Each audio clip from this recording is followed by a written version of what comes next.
नमस्कार दोस्तों, शनिदेव के प्रकोप से बचने के लिए इस कथा को अवश्य सुनें, नहीं तो झेलना पड़ सकता है शनिदेव का प्रकोप।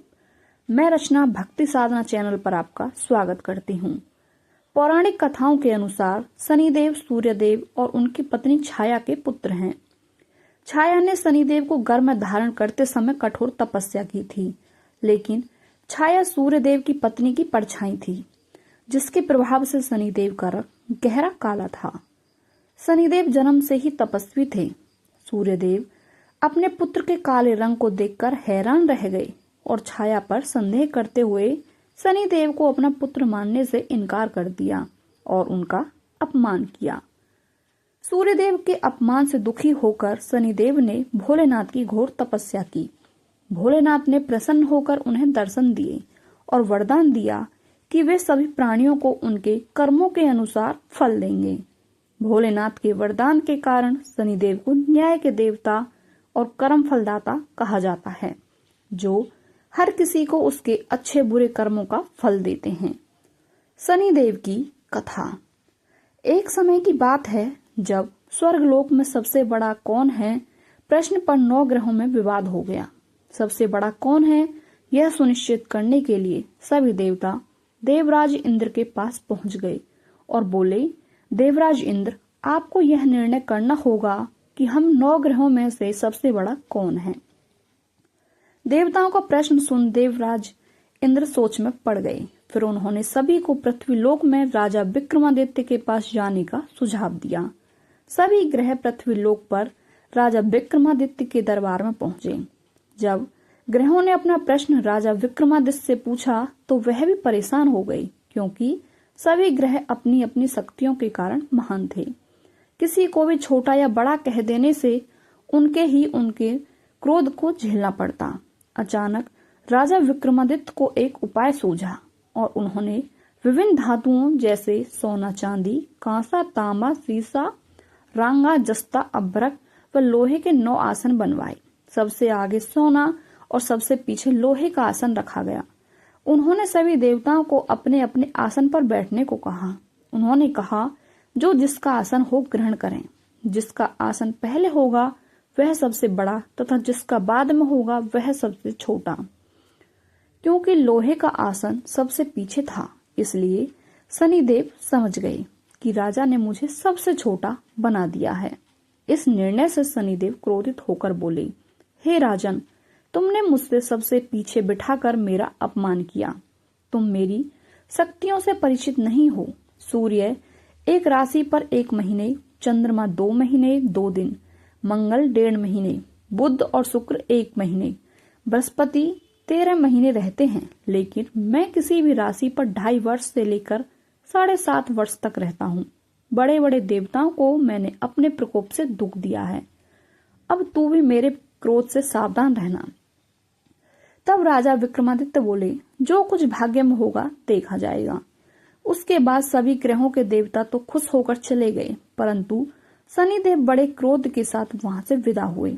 कुछ समय बाद जब राजा विक्रमादित्य पर 7.5 की दशा आई तो शनिदेव ने घोड़े के व्यापारी का रूप धारण किया और बहुत से घोड़ों के साथ विक्रमादित्य की नगर पहुंच गए। राजा विक्रमादित्य ने उन घोड़ों को देखकर एक अच्छे से घोड़े को अपनी सवारी के लिए चुनकर उस पर चढ़े। राजा जैसे ही उस घोड़े पर सवार हुए, वह घोड़ा बिजली की गति से दौड़ा। घोड़ा तेजी से दौड़ता हुआ राजा को दूर एक जंगल में ले गया और फिर वहां राजा को गिराकर गायब हो गया। राजा अपने राज्य लौटने के लिए जंगल में भटकने लगा, पर राजा को कोई भी रास्ता नहीं मिला। राजा को बहुत तेज भूख और प्यास लग रही थी। बहुत ढूंढने पर राजा को एक चरवाहा मिला। राजा ने पीने के लिए उससे पानी मांगा। पानी पीकर राजा ने उस चरवाहे को अपनी अंगूठी दे दी और उससे रास्ता पूछकर जंगल से निकलकर पास के नगर में चल दिया। नगर पहुंचकर राजा एक सेठ की दुकान पर बैठ गया। राजा के कुछ देर दुकान पर बैठने से सेठ की बहुत बिक्री हुई।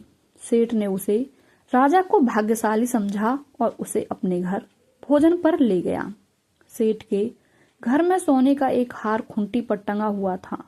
राजा को उस कमरे में छोड़कर सेठ कुछ देर के लिए बाहर चला गया। तभी एक अचंभा हुआ। राजा के देखते देखते खूंटी सोने के उस हार को निगल गई। सेठ ने जब हार गायब देखा तो उसे चोरी का शक राजा पर हुआ और अपने नौकरों से कहा कि इस आदमी को रस्सियों से बांधकर नगर के राजा के पास ले चलो। राजा ने हार के बारे में पूछा तो राजा विक्रमादित्य ने बताया कि खूंटी हार को निगल गई। इस पर राजा क्रोधित हुए और उन्होंने चोरी करने के अपराध में राजा विक्रमादित्य के हाथ पांव काटने का आदेश दे दिया। सैनिकों ने राजा विक्रमादित्य के हाथ पांव काटकर उन्हें सड़क पर छोड़ दिया। कुछ दिन बाद एक तेली उन्हें अपने घर ले गया और उसे कोल्हू पर बिठा दिया। राजा आवाज देकर बैलों को हाँकता रहता। इस तरह तेली का बैल चलता रहा और राजा को भोजन मिलता रहा। शनिदेव के प्रकोप की 7.5 पूरी हो गई। एक रात राजा विक्रमादित्य मेघ मल्हार गा रहा था। वहां से नगर की राजकुमारी मन भावनी रथ पर सवार उस घर के पास से गुजर रही थी। राजकुमारी ने मेघ मल्हार सुना तो उसे बहुत अच्छा लगा और दासी को भेजकर मल्हार गाने वाले को बुलाकर लाने को कहा। दासी ने महल आकर राजकुमारी को अपंग राजा के बारे में सब कुछ बता दिया। राजकुमारी उसके मेघ मल्हार से बहुत खुश हुई और सब कुछ जानते हुए भी उसने अपंग राजा से विवाह करने का निश्चय किया। राजकुमारी ने अपने माता पिता से जब यह बात कही तो राजा हैरान रह गया। उन्होंने राजकुमारी को बहुत समझाया पर राजकुमारी ने अपनी जिद नहीं छोड़ी और प्राण त्यागने का निश्चय कर लिया। आखिरकार राजा को विवश होकर अपंग विक्रमादित्य राजकुमारी का विवाह करना पड़ा। विवाह के बाद राजा विक्रमादित्य और राजकुमारी तेली के घर में रहने लगे। एक दिन स्वप्न में शनिदेव ने राजा विक्रमादित्य से कहा, राजा, तुमने मेरा प्रकोप देख लिया। तुमने मेरा अपमान किया था। मैंने तुम्हें अपने अपमान का दंड दिया है। राजा ने शनिदेव से क्षमा मांगी और प्रार्थना की, हे शनिदेव, आपने जितना दुख मुझे दिया इतना दुख और किसी को मत देना। शनिदेव ने कहा, राजा, मैं तुम्हारी प्रार्थना स्वीकार करता हूँ। जो भी मनुष्य मेरी कथा सुनेगा तथा व्रत करेगा उसके मनोरथ पूर्ण होंगे। यह कहकर शनिदेव अंतर्ध्यान हो गए। सुबह को जब राजा विक्रमादित्य की नींद खुली तो अपने हाथ पांव को देखकर राजा को बहुत खुशी हुई। उन्होंने मन ही मन शनिदेव को प्रणाम किया। राजकुमारी ने जब राजा के हाथ पांव के साथ देखा तो आश्चर्य में डूब गई। तब राजा विक्रमादित्य ने अपना परिचय देते हुए शनिदेव के प्रकोप की सारी कहानी सुनाई। इधर सेठ को जब इस बात का पता चला तो दौड़ता हुआ आया और राजा विक्रमादित्य के चरणों में गिरकर क्षमा मांगने लगा। राजा विक्रमादित्य ने उसे क्षमा कर दिया क्योंकि राजा जानते थे कि यह सब तो शनिदेव के प्रकोप के कारण हुआ था। सेठ राजा विक्रमादित्य को दोबारा अपने घर ले गया और उसे भोजन कराया। भोजन करते समय वहां फिर से एक आश्चर्यजनक घटना घटी। सबके देखते देखते उस खूंटी ने उस हार को निगल दिया।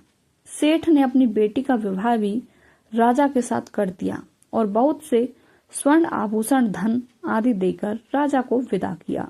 राजा विक्रमादित्य राजकुमारी मन भावनी और सेठ की बेटी के साथ अपने घर वापस आ गए तो नगरवासियों ने खुशी होकर उनका स्वागत किया।